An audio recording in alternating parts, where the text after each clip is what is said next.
Miss আর্থ বাংলাদেশ ২০২০ বিজয়ী model অভিনেত্রী মেঘনা আলমের বিষয়ে আলোচনা চলছেই। সেই আলোচনার পালে হাওয়া দিচ্ছে একজন রাষ্ট্রদূতের নাম। মেঘনার পরিবারের দাবি, ঢাকায় নিযুক্ত ওই রাষ্ট্রদূতের সঙ্গে তাদের মেয়ের পরিচয় ও সম্পর্ক ছিল। তাদের বাগদানও হয়েছিল।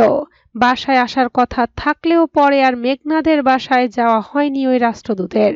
মেঘনার বাবা বদরুল আলমের দাবি, ঢাকায় নিযুক্ত সৌদি আরবের রাষ্ট্রদূত ঈসা বিন ইউসুফ আল দুহাইলানির সঙ্গে তার মেয়ের সম্পর্কের বিষয়ে তিনি কিছু জানতেন। এই সম্পর্কের জেরে মেঘনাকে আইনের মুখোমুখি হতে হয়েছে বলে দাবি তার। বদরুল আলম বলেন, অন্যায়টা করল সৌদি আরবের রাষ্ট্রদূত ঈসা বিন ইউসুফ। তার অন্যায়ের বিচার হলো না, কিন্তু মেঘনাকে বিচারের কাঠগড়ায় দাঁড়াতে হলো। ঈসা বিন ইউসুফ একজন রাষ্ট্রদূত, সৌদি আরবের রয়্যাল পরিবারের নয়, সে একজন চাকরিজীবী। বাংলাদেশি নাগরিক হিসেবে মেঘনার অধিকার বেশি। অন্য দেশের একজন নাগরিক অন্যায় করে চলে যাবে, তার কোনো বিচার হবে না, এটা ঠিক নয়। বিশেষ ক্ষমতা আইনে দেওয়া ৩০ দিনের আটকাদেশ কেন অবৈধ হবে না তা জানতে চেয়ে রুল জারি করেন হাইকোর্ট।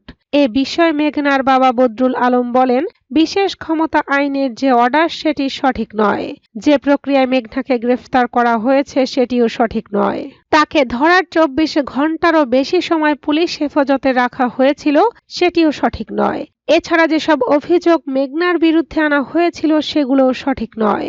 এজন্য হাইকোর্টের রুল জারি হয়েছে।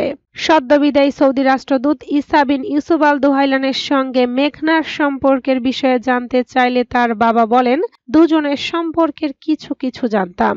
তাদের মধ্যে বাগদান হয়েছিল।